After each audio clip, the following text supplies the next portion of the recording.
1. I feel a failure is universal, but not permanent. Fear of failure is something every human being experiences, no exceptions. It doesn't care how old you are, where you're from, or how talented you might be. The billionaire entrepreneur launching their fifth company, they feel it. The student walking into an exam room, they feel it. The artist sharing their work with the world for the first time. Yep, fear is right there, whispering, what if it's not good enough? But here's what most people don't realize. Fear of failure is one of the most democratic fears on earth. And yet it's also one of the most deceptive, because it makes you think you're alone in it. It isolates you. It convinces you that other people are succeeding because they're fearless, while you're stuck because you're scared. That is one of the most dangerous lies we tell ourselves. The truth is, the people who move forward, who grow, who win, who build, aren't the ones without fear. They're the ones who stopped giving fear the final vote. Fear feels permanent when it's sitting heavy on your chest, when it's the voice in your head telling you not to try. But like any emotion, fear is a signal, not a sentence. It's your brain's outdated alarm system going off to protect you. It's trying to keep you safe from discomfort, embarrassment, or rejection. But it doesn't know the difference between real danger, like walking into a burning building, and imagined danger, like failing at something that might not work. You weren't born afraid of failure. Look at a toddler learning to walk. They fall dozens of times a day. They bump into furniture. They lose their balance. But they never say, maybe walking just isn't for me. Why?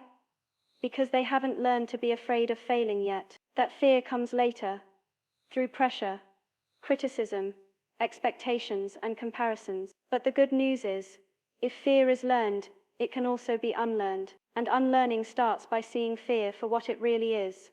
Not a barrier, but a signal. One that says, there's something here that matters to you, something worth trying, and anything worth doing is going to come with risk. There's no courage without that. Courage, by definition, requires fear. If you're not scared, then bravery isn't necessary. So when you feel that fear rising up, the sweaty palms, the racing thoughts, the voice saying don't even try, recognize it for what it is. Something everyone feels, something that doesn't have to stay, something you can learn to walk through. 2. You weren't born afraid to fail. Think about it. When you were a baby, you didn't hesitate to try new things. You didn't wait until you were ready to take your first steps, to speak your first words, or to explore your environment. You didn't worry about what people thought. You didn't fear judgment or embarrassment. You simply did. You tried. You failed. And you tried again, without apology, without hesitation, because fear of failure is not something you were born with. It was given to you. The truth is, fear of failure is learned. It's absorbed through years of conditioning, from school systems that reward only correct answers, from social structures that shame mistakes, from parents, teachers, coaches, and even peers who unknowingly instill the belief that failure is something to avoid, rather than something to expect on the road to growth. Over time, we internalize a harmful equation. Failure equals sign weakness. Mistakes equals sign shame. Imperfection equals sign not enough. By the time we reach adulthood, many of us are no longer chasing dreams. We're avoiding discomfort. We don't reach for new goals, not because we're incapable, but because we've been trained to equate risk with danger, and failure with identity. Instead of I didn't succeed this time, we say, I'm not good enough. But that's a lie, a deeply rooted cultural myth that needs to be dismantled. Because what's really happening underneath the fear is this. You're afraid of being seen failing. You're afraid of trying your best and still falling short. Because somewhere along the way, you were taught that effort isn't admirable unless it ends in success. But let's go back to that child you once were. That version of you didn't attach shame to failure. They didn't analyze what people thought. They fell and got up again. They didn't label themselves as failures. They saw falling down as part of the process. The child version of you was brave without knowing it, resilient without being praised for it. And that part of you isn't gone. It's just buried under layers of self-doubt and outdated beliefs. You don't need to find courage as if it's missing. You need to remember that fear of failure wasn't always there, and it doesn't have to stay. When you start to realize that this fear is something you picked up, you also realize you have the power to put it down. And that's when things begin to change, not when the fear disappears, but when you stop believing it belongs to you. 3. Failure is feedback, not final failure. Has a reputation it doesn't deserve. We've been taught to treat it like a full stop, a closed door, a permanent stain, a final judgment on our abilities or worth. That's why so many people fear it, because they believe once they fail, it's over. They believe that failure defines them, disqualifies them, and diminishes them. But that's not true. In fact, failure is one of the most powerful and essential forms of feedback life can give you. Think about any skill you've ever learned: riding a bike, speaking a new language, learning to cook, presenting an idea. Did you get it perfect the first time? Of course not. You messed up, you got confused, you overcooked the food, forgot the words, lost your balance. But in each case, the failure showed you what to improve. It offered data, it gave you direction. That's what feedback does. It teaches. And the people who grow the most in life aren't the ones who avoid failure, but the ones who are willing to listen to it. The problem is, most of us treat failure emotionally, not logically. When we fail, we feel embarrassed, disappointed, sometimes even ashamed, and those feelings override the lesson that's hidden inside the moment. Instead of asking, "What did this teach me?" we ask, "What's wrong with me?" That inner narrative turns an event into an identity. I failed turns into I am a failure. But the two couldn't be more different. Failure is situational. It's a snapshot, not a summary. Just because something didn't work once doesn't mean it never will. Just because you stumbled at step 1 doesn't mean you won't make it to step 10. In fact,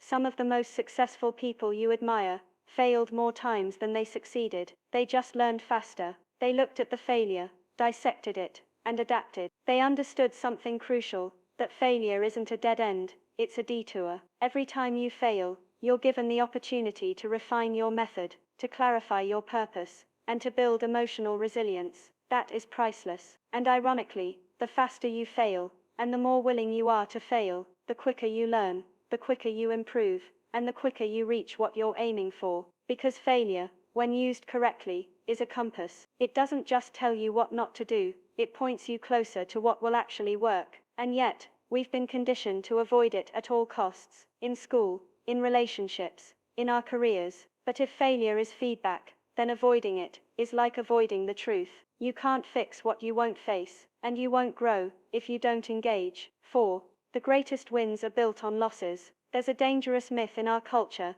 that success is a straight line, that winners rise to the top without stumbling, without setbacks, without scars. We idolize the overnight success and admire the highlight reels, but we rarely see the years of rejection, embarrassment, frustration, and failure hiding behind them. What we need to remember, what we must remember, is that every major win you see is sitting on top of a mountain of losses. Look at the people we call legends today. Michael Jordan was cut from his high school basketball team. Oprah Winfrey was told she was unfit for television. Walt Disney was fired for lacking imagination. J.K. Rowling was rejected by a dozen publishers. These are not footnotes. They are foundational chapters in every great story. Because what separates the extraordinary from the average is not talent alone. It's persistence. It's how people respond to loss. And yet, so many of us fear failure, as if it's fatal, as if one no, one misstep, one defeat means we should give up, lower our standards, or walk away.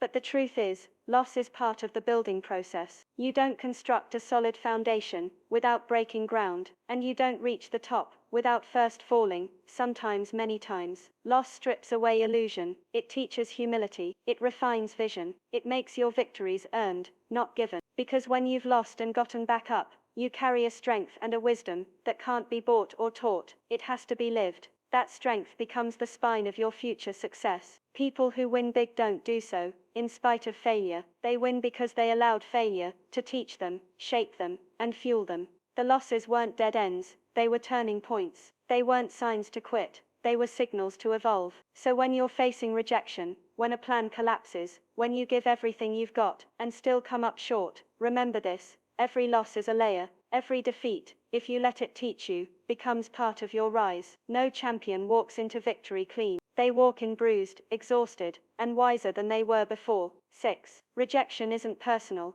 it's redirection. Rejection is one of the hardest pills to swallow. It stings. It can feel like someone has looked at your best effort, your idea, your dream, your heart, and said, not good enough. Whether it's not getting the job, not landing the deal, being turned away by someone you love, or having a door slam shut, just when you thought it was about to open, rejection can leave you questioning everything. But here's the truth you must hold on to. Rejection is not personal, it's redirection. What feels like a closed door is often life nudging you, even protecting you, from something that wasn't aligned with your purpose, your timing, or your growth. It's not punishment, it's repositioning. It's not the end, it's a detour towards something more aligned with your future, not your fear. We tend to internalize rejection as a reflection of our worth, when really, it's a reflection of fit. And sometimes, rejection is not about you at all, it's about the other side's capacity to receive you, to understand you, to value what you bring. That doesn't make you less, it simply means your energy, your vision,